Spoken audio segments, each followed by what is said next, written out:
Plenty of stars claim to be delighted to sign for a club saying, "This is the club I supported as a boy," when quite often they're lying through their teeth. Let's expose some of these players for their lies. Your local hometown club, your dad supported them through thick and thin, or your favourite player as a kid played for them. We all start supporting a team for one or many reasons and hold tight to that first love forever. It's a tricky situation for professional players who may have no ulterior option but to use a rival club as a stepping stone or a settlement for their careers. They have to put on a brave face and con the public into believing their lies. Don't worry, we'll speak out for them and unravel the truth.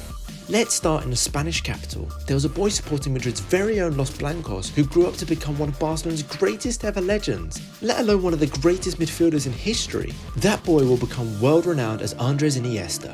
Barcelona and Real Madrid is a rivalry built from fighting for the top spot in Spanish football and the vast opposing political views. The El Clasico is one of the biggest games in club football, so to have a club legend supporting the opposing side is almost unbelievable. While there are no photos floating around of Iniesta plastered in a Real Madrid shirt, there's a circulating clip of him as a boy admitting his true feelings towards Real Madrid.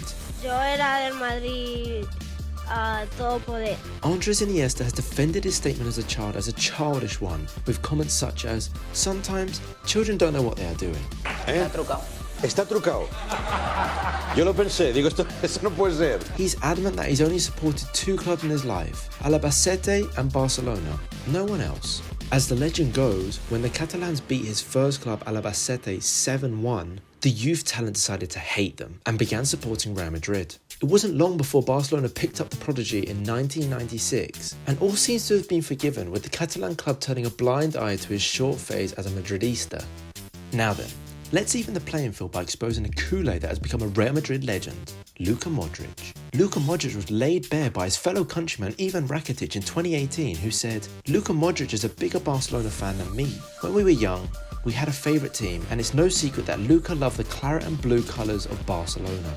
In the hope of convincing the player to join, Catalan-based paper Mundo Deportivo presented the Croatian star of a Barca shirt with the number 14, the same shirt number his idol Johan Cruyff had worn during his time at the club.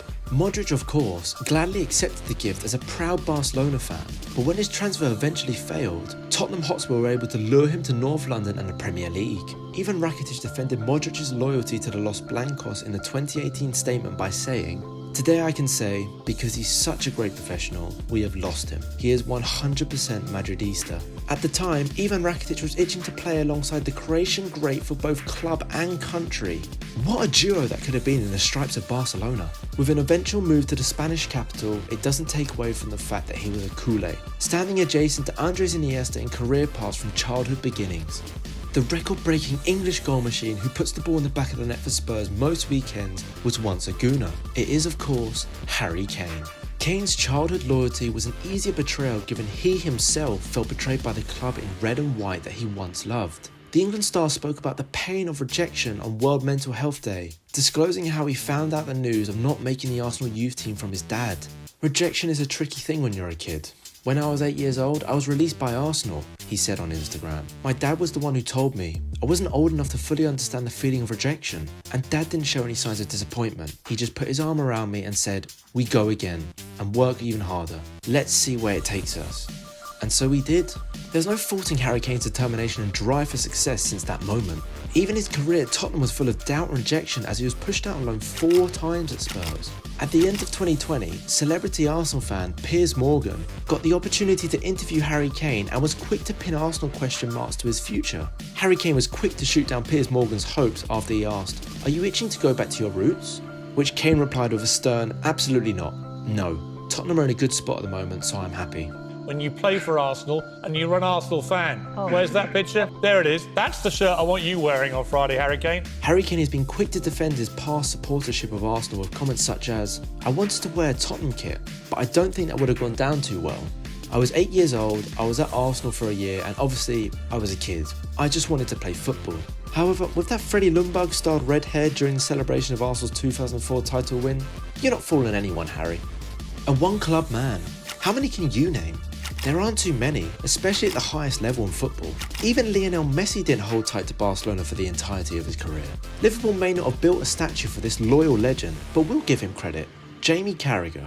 Born and raised in the heart of Liverpool, He completed an entire career of 17 years, only ever having the red of Liverpool on him like it was his skin. He won the Champions League, 2 FA Cups, 4 League Cups, UEFA Cup, and 2 Super Cups. And who did he support? Everton? So were you a Liverpool fan? No, Everton fan. Well, yeah. The home grounds of Liverpool and Everton are only 983 metres apart, creating common conflicting support in every household. You may not be surprised to hear that there have been several stars who grew up supporting Everton and starring for Liverpool. Robbie Fowler, Michael Owen, Steve McMahon, Adam Lallana, and Ian Rush to name a few. However, it is fair to say that none of them was a bigger Everton fan than Jamie Carragher. Carragher spoke openly about his love for Everton in his 2009 autobiography, but soon switched his tune after a few years at Liverpool, recalling some of his best friends suffering as a result of revolting abuse at Goodison Park, and admitting his past loyalties and how they have changed, with saying, "I used to love them, but there are things about the club I can't stand now." After 737 appearances for Liverpool and complete transparent allegiance throughout his career, he's most certainly earned the love and respect of a club legend at Liverpool, despite his unbreakable childhood love for Everton and hate for Liverpool. It takes some courage to play for your rival sporting club. It takes even more to be open and honest about it throughout your career, a trait that some of the other names on this list do not possess. Credit to you, Jamie. You watched Everton more than Liverpool and you weren't a big fan of this club? No. Raúl is up there as part of the biggest Real Madrid legends with Cristiano Ronaldo and Zinedine Zidane.